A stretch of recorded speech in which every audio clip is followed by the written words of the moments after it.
You are now listening to theGrio's Black Podcast Network, Black Culture Amplified.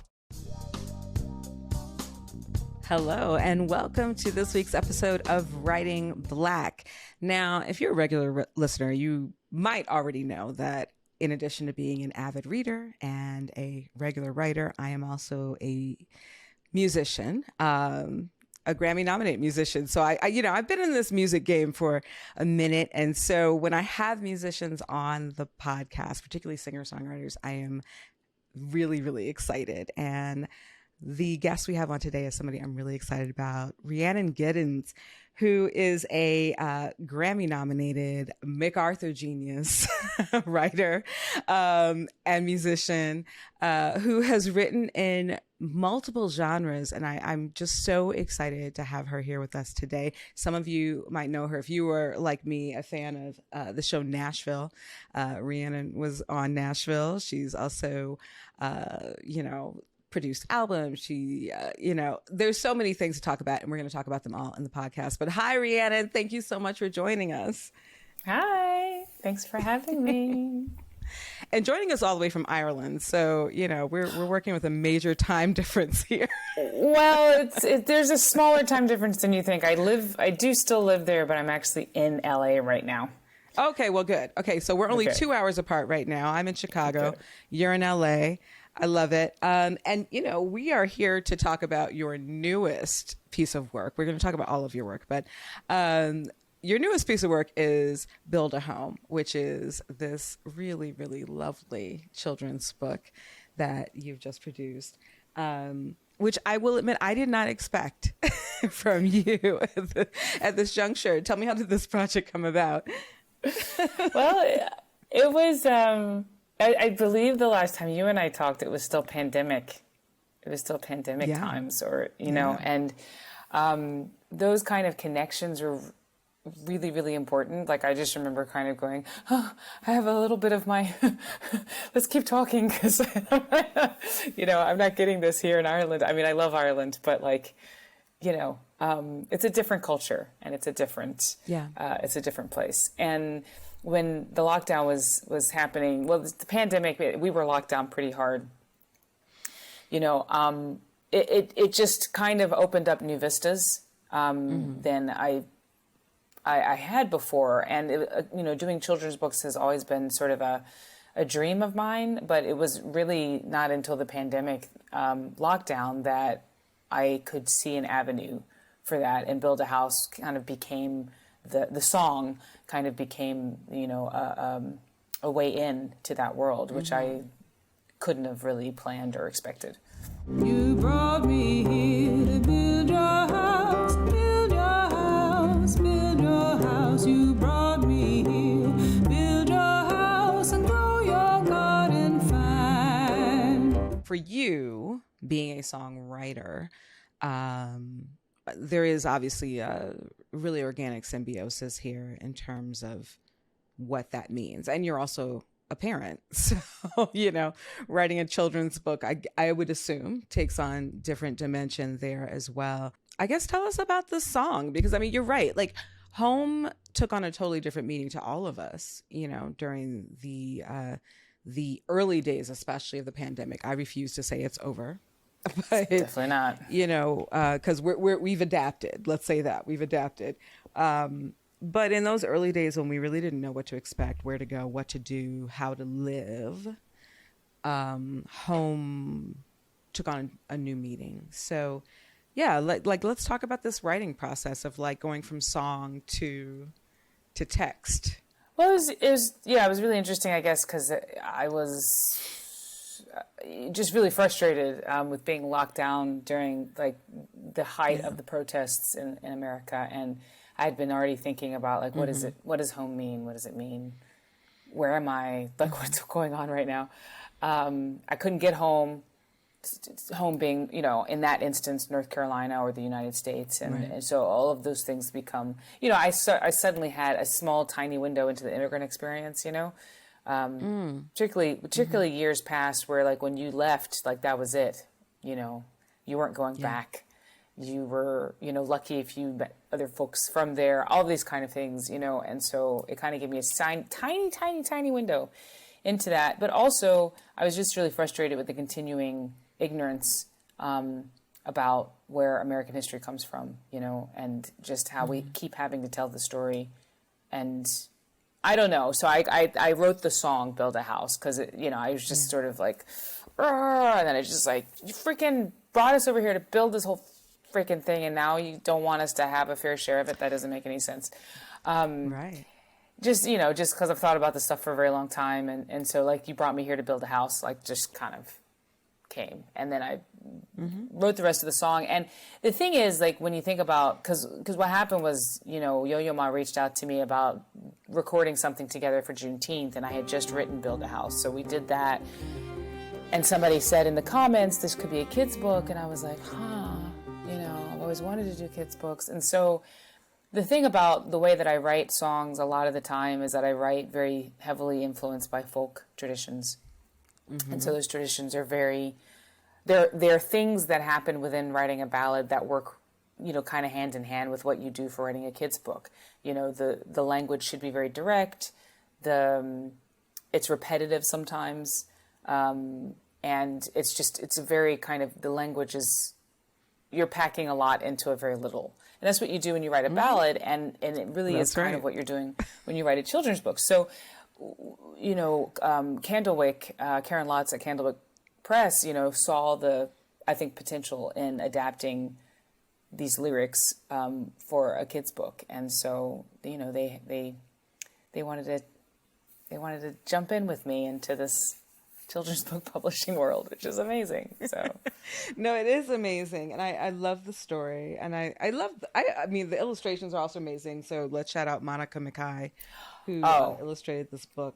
She's everything. It's really gorgeous. It's really gorgeous. So and I'm incredible. sure the idea of coming, it's like, I mean, these opening lines, you brought me here, as you just said, you brought me here to build your house, to build your house, to build your house. And I think, like, you look at this illustration, and I think for African Americans, who are descendants of the transatlantic slave trade, that's always what we have to come back to. Is like, you brought me here, then, and now you don't want me, but and that's like, really. That's its own thing. Yeah. Right. You never did, but I was useful to you. Yes, you wanted my labor. You wanted my labor. And I love that you just talked about the folk tradition, because, one of the things I love about you as an artist, and for people who are familiar with Carolina Chocolate Drops, that's you. Your work as a historian, as a music historian, as well as an artist, like somebody who really brings us back to the very, very African or African American roots of folk music, of country music, of blues. I feel like you gave me an entire history of the banjo once, which I know is your primary instrument.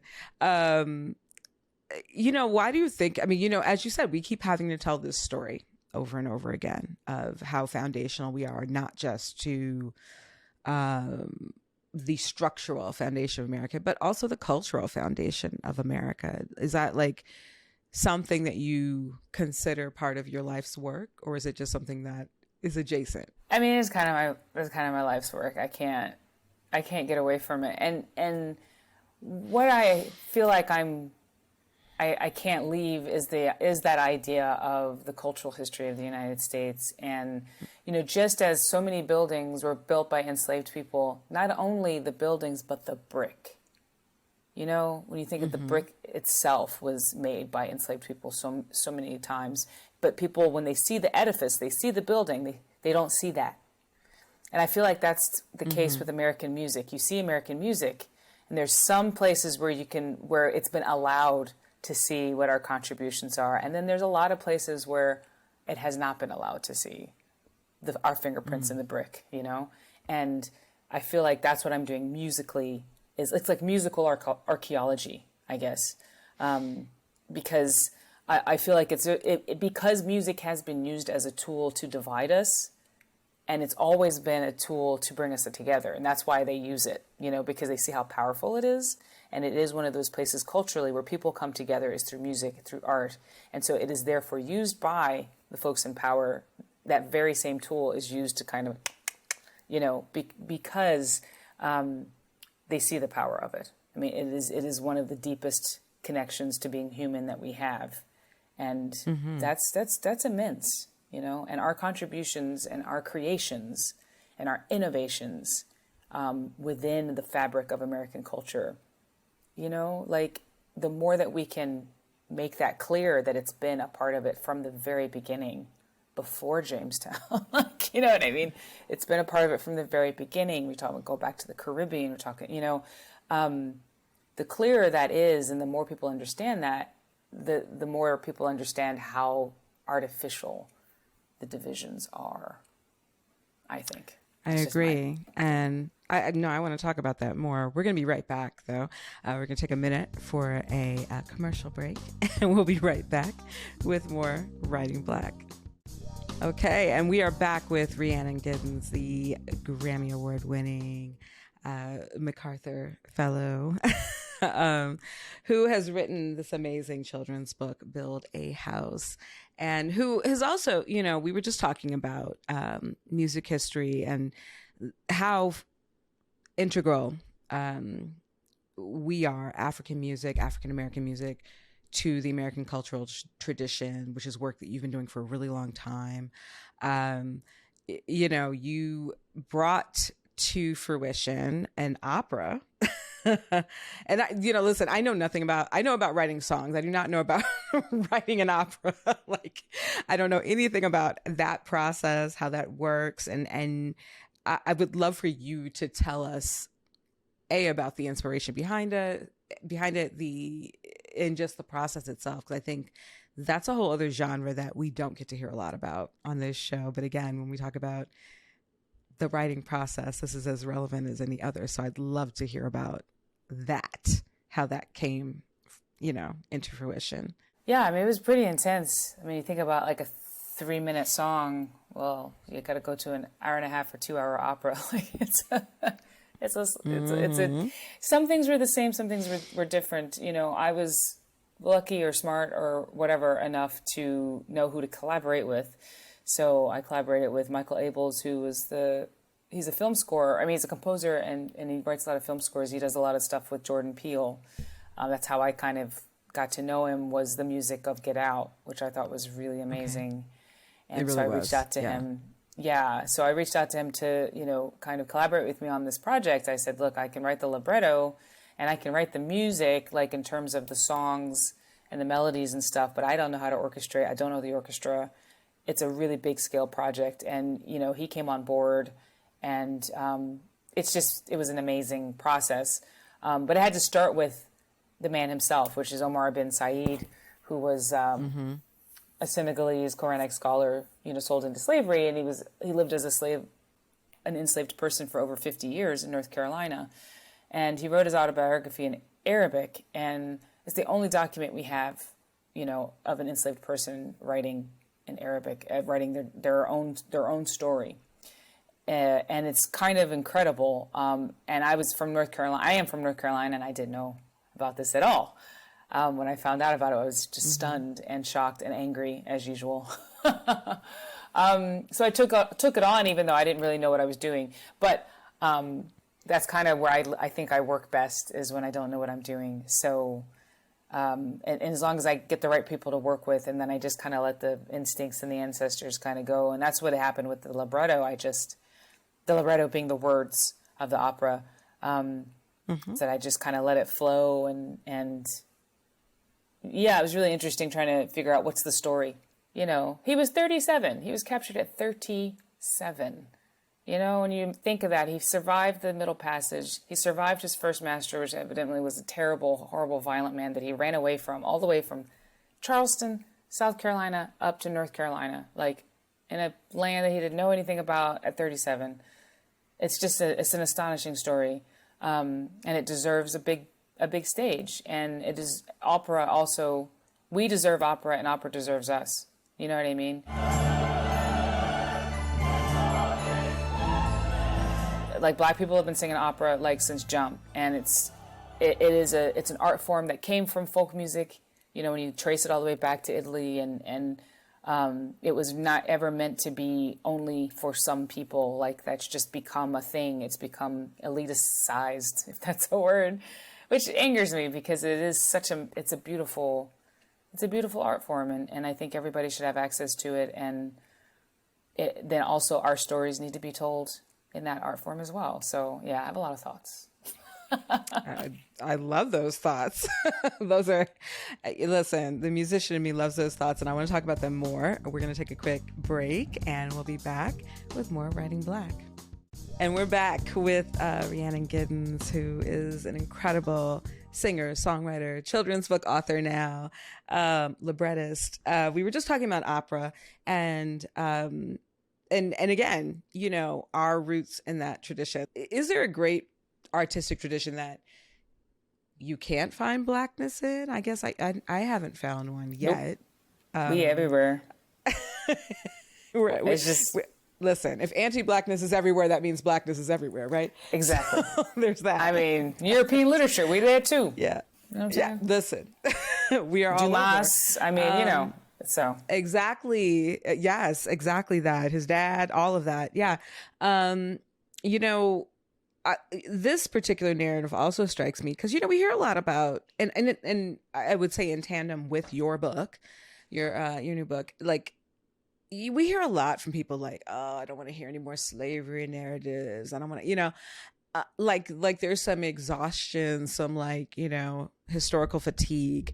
And I would say, you know, for me, I'm not in that particular camp. I understand the emotional fatigue of it. I also, you know, we look at where we are right now in terms of this whole CRT, this inane situation here. I make no bones about saying that's inane. And, you know, and we look at a book like yours, we look at the kind of books that they're trying to ban and who they're trying to ban. Why do you feel it's important to keep telling these stories? I mean, I really don't feel like I feel like we've just started. That's the thing that gets me. Like, people are like, why do we always got to talk about race? I'm like, number one, y'all brought it up, right? Word. Right? Word. We didn't start talking about race. We had no interest. Right. Nobody was talking about it before you. Right. Exactly. So, okay, let's get that out of the way. Number two, we haven't begun. Like, when you talk about actual conversation where everybody's bringing an interest to get to a better place to the table, that's not happening, right? 3, I was just listening to a podcast about Billy the Kid, because that's what I do. I listen to historical myth-busting podcasts. And you know how many movies there have been about Billy the Kid? Like 40. He gets 40 movies, and Harriet gets 1. And we talk so much about race. Like, how many World War II movies are there? How many, you know what I mean? It's just like, people say that because he gets 1. Stagecoach Mary gets some mention in The Harder They Fall, like, yeah, right? Exactly. You know, and like, she actually, that was like an amazing life. Like, I mean, no shade on Billy the Kid, but you know, he's been done. Right. I think that people are they don't want to talk about it. So they say, why do we keep talking about it? Because I'm like, you actually just don't want to talk about it, because what it does is, when you have substantive, really good conversations about race, what it does is that it shows how shaky the foundation is. It shows it's just a house of cards, and it also shows where the true power lies. And people don't want to hear that. They don't want to hear that race has been used as a tool not only to keep some people as a permanent underclass, but also to keep everybody else as variations of a theme. You know, you can't talk about Blackness without talking about whiteness and the moving bullseye of it, and the way religion is tied up in it, and you know, the way that people keep all the folks that are like under the 2% like fighting each other, so they don't realize that all the power is held by the 2%. So it's just like, I get it, but like, some of us don't have an option of not talking about it. I don't actually think anybody has the option. I think our country is poisoned, and the poison will not run clear until we actually really talk about it, like in ways that mean that we need to be educated about it. As a big hill. That's a really big hill. I get it. It's a huge hill. And we're going to talk about the hill. We will be right back with more Writing Black. And we're back.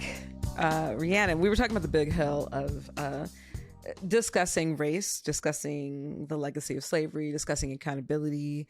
You live a very international life. How is that, like, I guess, further informing your craft, living abroad? I know that there's a lot of, first of all, there's always been a lot of history in your music.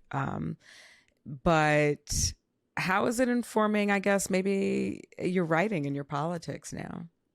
I mean, just being removed has been really interesting. Like, so it's a break in some ways, but it's also frustrating in others because it means I can't, I have to really plan my trips because I can't be flying all over the place. And my kids live in Ireland and I have to, But on the other hand, it's also a nice kind of pause and break because Ireland has a very tough history, but it's not mine, so there's a different kind of connection to it. I can see it as an ally, but not, definitely so colonial's history for sure. Absolutely. And like Irish and being people, there, being there when Queen Elizabeth passes is like, whoa, I feel like Black Twitter was like, oh wait, Ireland said hold our beer.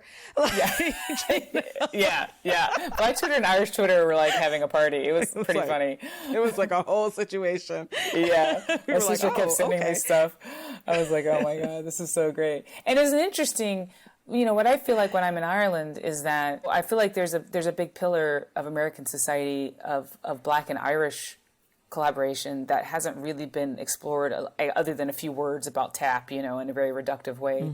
Mm-hmm. But what happens with the Irish is that they climb out of Blackness into whiteness, Right. And so it obscures some of that, which is what happens over and over again. The Southern Italians did it too. They came in and it was like, hey, and then it was like they are basically recruited to assimilate, and then that looks appealing, and they can, so they do.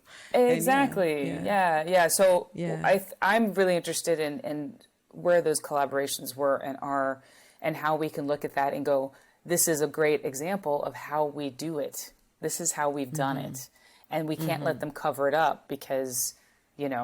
That is literally our superpower, is collaboration and change and move. You know what I mean? It's like an adaptation.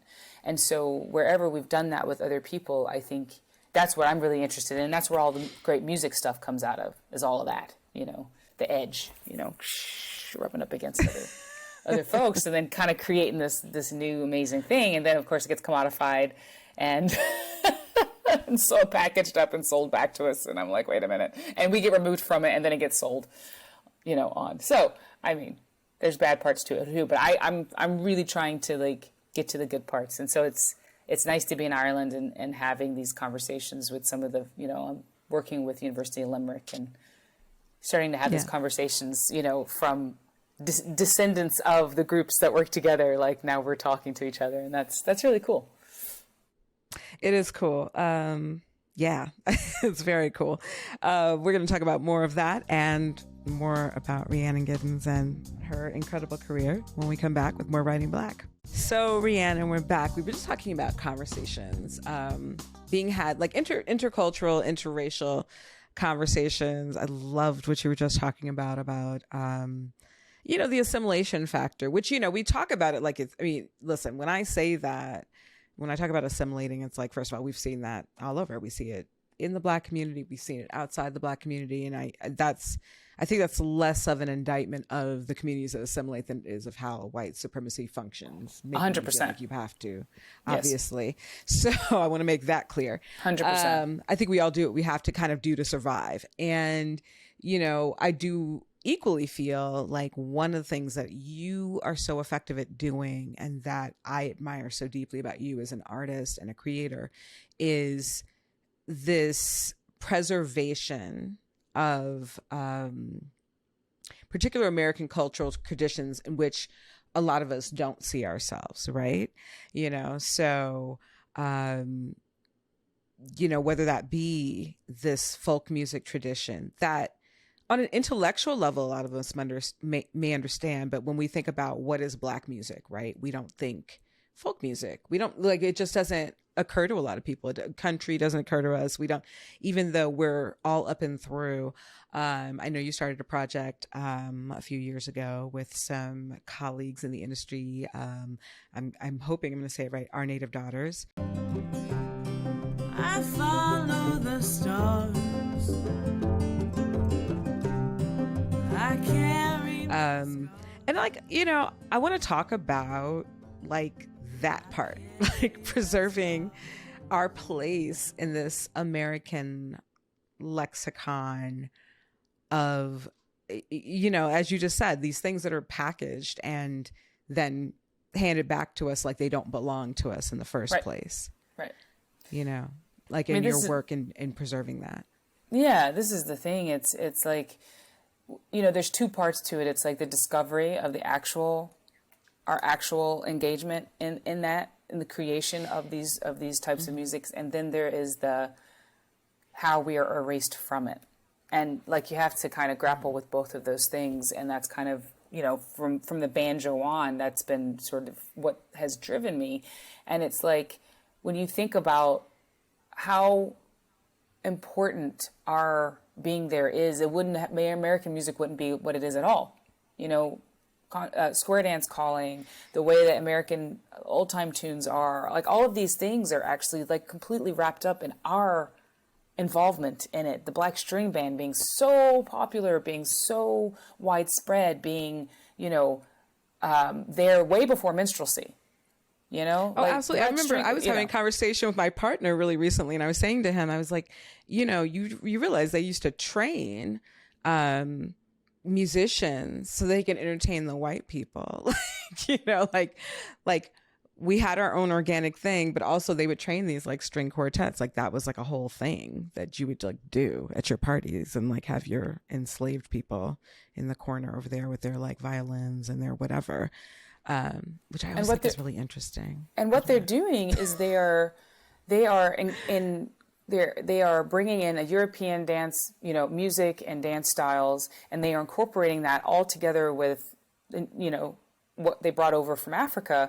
And so they're playing for themselves, they're playing for white parties, they are actually carrying the musical DNA back and forth between the different cultural groups, is the Black String Band, you know. And so there's a real, I think we still don't know like enough about how important they were, and there's a lot of research that I'm drawing from that's been done, but it's like they were the ones who were like shuttling back and forth. I mean, 100 years before the minstrel show, you know, black people were playing the fiddle and banjo together, you know, and it wasn't in the South, it was in Rhode Island, you know what I mean? It was up north where it was written down that somebody saw that happen. I mean, it was happening in the South, obviously, but you know, this was happening everywhere. It wasn't like, you know, anyway, it's a long story to get from how did we co-create old time music and the beginnings of country music and bluegrass, and actually made the banjo, and we're the only ones to play it for hundreds of years. Like, how did we get from that to, obviously all of this is white music that was written in the Appalachian Mountains by, you know, Scotch-Irish people or whatever, you know, the story is. Right.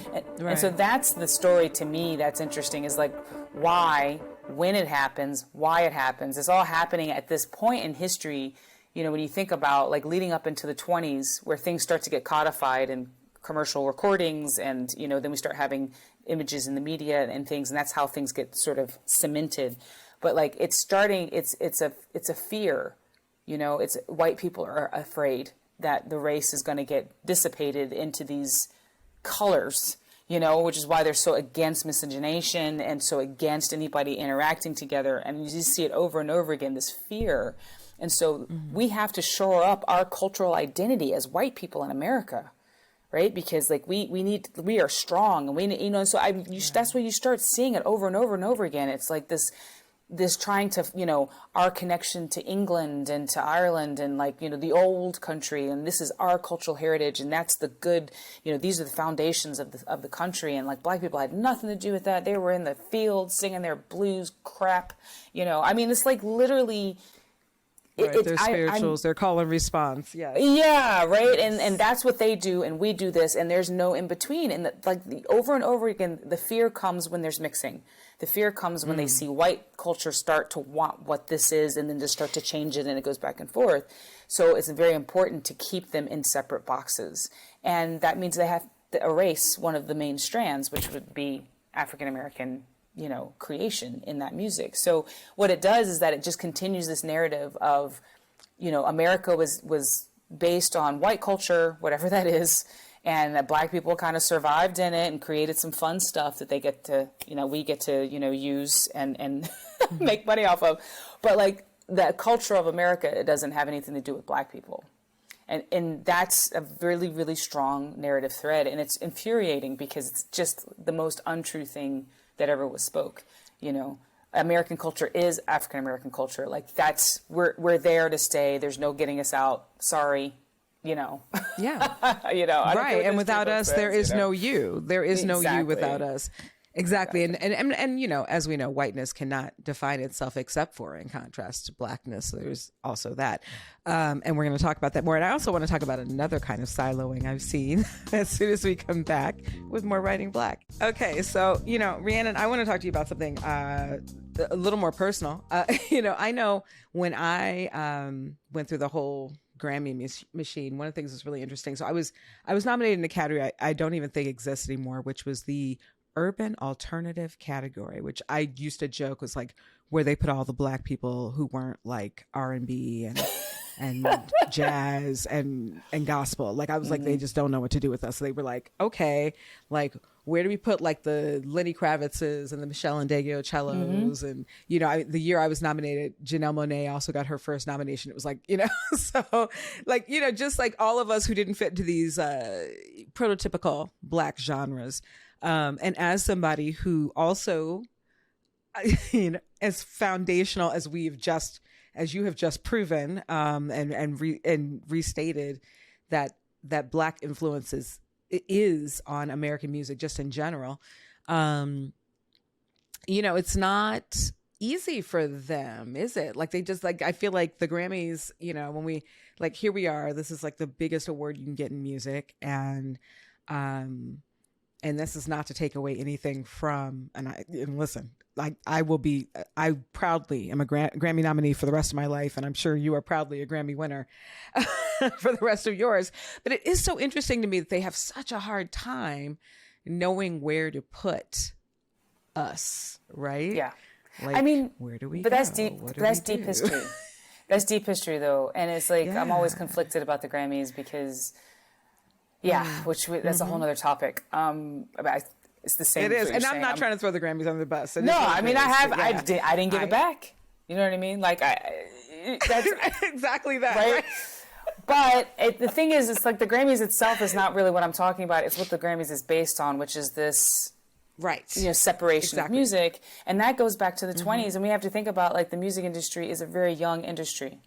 It's super young. When you think about humans in music, we're talking millennia. We're talking 100 years of recorded industry. Like it's very young, and it began on division, because it's like we have to. I mean, it was like the record industry began to sell record players. That's it. You know what I mean? Like this was not let's capture all the beauty of the music. No, it was like let's capture the music that we can then package up and sell back to that ethnic group. And so there was all this quote unquote ethnic music like on these labels. And then they got the idea to go get stuff in the South. And then the division of race records and hillbilly records, that's where it all begins. And so everything is really branching from that. Even the idea of folk music gets coded as white music also around this time. Again, this is the time I was talking about earlier with this like kind of creation, this mythical creation of a white cultural heritage that is like, what is the word? I can't remember it, where it all looks the same and that we're not in there at all. Yes. The idea of a white guy with a guitar being the emblem of folk music. Well, what is folk music? Folk music is blues. It's, you know what I mean? It's just music that people created themselves to reflect what was going on in their culture. And even that was part of the music industry in terms of how it was marketed. it became coded as white. And so when people say folk music, they mean a very specific idea of what it is. It's a white guy with a guitar or a banjo strumming along, singing kind of ballady type stuff that's connected to the Anglo-Celtic tradition. That's not what folk music is in my book, you know, but it's like we have to fight against that. And what it does, it keeps perpetuating these divisions. You know, when you look at the like first big folk festivals, it was like all the black people, you know, that these white folk stars were inspired by were there too. You know what I mean? And it's just like, if you dig a little bit, you see them there, but are they on the main stages? You know what I mean? It's kind of like, I didn't listen to Bob Dylan. I listened to who Bob Dylan listened to. Like, so I don't know Bob Dylan songs. I know like a few, you know, and that was that was my choice because I was interested in the source material, but it's like, you know, again, you get something that is here and then it's packaged up and it turns here and memories are short. Generations, 20 years, you know? That's true. What's recorded is what is remembered. Scratch Elvis and what do you get, right? Like, right. I mean, it's just the story is over and over and over again. And it doesn't take away from like Elvis's artistry, his honest, you know, his honest sort of like coming out of all of the cultures that he was being around. His admiration, his interpretation. Sure. All of that, you know, and like, and all of that. But it's just like, once again, when you get to who's making the categories, who's profiting off of the categories, who's, you know, who is benefiting from this continued narrative, you know, like the banjo was Blackity Black, right? For many years. Everybody knew. Everybody knew. I was like, pictures, like you show a banjo, that's black people. Like it was an emblem of black people. And for the fact that it has been completely 180-degree turned, so that even many people in our own community, most people in our own community don't know that. That's powerful narrative rewriting and erasure. And we just have to put the blame where it belongs. So just like, you know, it's usually outside of the working class. It's usually these people, you know what I mean? I don't know. Or people who climbed out and sense. Yeah. I'm not saying it's a conspiracy. It's just the way that the structure is made. I mean, at a certain point, it's bigger than a conspiracy. It's just, it's habit. You know, it's like erasure becomes habit like anything else. Yes. Exactly. Well, you know, you as a historian, as a writer, as I would like to say, and I love, you know, you are a cultural archaeologist, you are a musical archaeologist. Who do you listen to? Who do you read? Who inspires you culturally? Like who do you look to, I guess, as a writer, since we're talking about writing, who do you look to? As a writer, I mean, you know, all the greats. I mean, James Baldwin is like, yes. Sometimes I'm like, why should I say anything? Because he said it all. You know what I mean? He's just like so many things that he said so brilliantly. You know, musically, of course, Nina Simone is such an inspiration. On the pure history front, I have to say I've really been enjoying a lot. Like I said, I listen to history podcasts, and there's a Canadian high school history teacher that has a podcast called Our Fake History. And it's really, really brilliant. He like takes like the myths and then he just busts them down like piece by piece. And he's got a great, I listened to his one about rock and roll and I was like, here's your test, Sebastian. Here's your test. And he passed with flying colors. I was like, he did it just right. Because the thing is about history is that anybody who's saying they know everything, that's like, they're off my list immediately, because history is an evolving discipline that says as much about the writer as it does about what they're writing about. And as soon as you understand that, you realize, you know, there's a lot to be learned. And anybody who is, you know, going, look, it's not about who did it first, it's about who popularized it, right? That's, you know, but it gets mythologized as this and this and this, and that obscures the actual community-based energy that goes into history. You know, it's like Galileo didn't invent the telescope, but there's like all of these people at the same time who were coming up with the same thing. And it's this idea, but he's the one that we remember because he did some amazing things with it. So it's kind of like, you know, anything for me that complicates the narrative is probably the right it's probably the right story, you know, because the narratives that have a plot to them, you know, that are trying to do something, they're usually the ones that are so simplified that it doesn't invite any kind of discussion. I love this conversation so much. It makes me so happy. Rhiannon Giddens, you are, first of all, you're one of a kind. And I just so appreciate you. I appreciate what you're putting out into the world. I always appreciate talking to you. And I appreciate this because now we have a whole new generation to appeal to with Build a House. You know, we built this house that we know as America. I love this book. I love talking to you. Thank you so much for joining us on this week's episode of Writing Black. Thank you for having me. And one more shout out to Maiysha Kai, who made the most amazing, beautiful family. And that little girl and her banjo, like, literally give me life every day. So it would be nothing without her. She did an amazing job. I love it. You guys check out Build a House. And I have a feeling this will not be the last time we'll be talking to you, Rhiannon, but thank you so much for your time and your candor, and your perspective is always so appreciated. Thank you. Thank you. Thanks for having me. We will be back in a minute with more Writing Black. All right, let's get back into it. Welcome back to Writing Black. All right, this is the part of the episode where I talk about what I'm reading and what I recommend. We like to call it my favorites.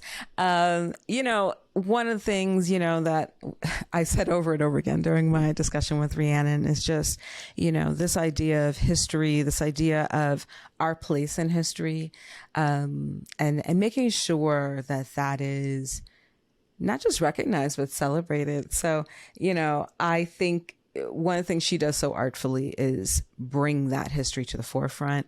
You know, we've been hearing a lot about Sister Rosetta Tharpe lately. We were talking about Elvis a little bit in our conversation. Sister Rosetta Tharpe was a huge influence on him.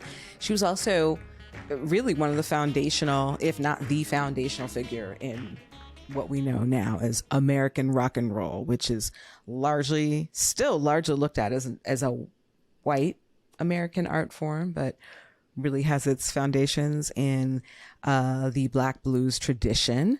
So, you know, as we try to instill this knowledge in younger generations, I highly recommend Sister Rosetta Tharpe by J.P. Miller. This is a children's book. I cannot impress enough, like how just these little early hints, this early knowledge can be so just game changing for young readers, for young creatives, for young musicians, like I was once. Another book I might recommend that is coming out from, you know, really an American treasure, is The Green Piano by Roberta Flack. I remember being a child, and one of the early books that I read, my stepmom used to take me to the library and she'd make me pick out a biography. And I remember reading a biography of Roberta Flack, and she talked about her family getting this secondhand green piano, or maybe they even painted it green, and it was like a tragic piano, like I feel like some mice had died in it. It had a little smell to it. But this is how she learned to play and be a songwriter. And she's also written a children's book called The Green Piano, co-written a children's book based on that experience. So I'm going to say these two books on these two incredible Black women who are such integral parts of our American musical tradition are books that you should be sharing with your little ones. And those are my favorites for this week. And we will see you next week on another episode of Writing Black. Thanks so much for joining us for this week's episode of Writing Black. As always, you can find us on the theGrio app or wherever you find your podcasts.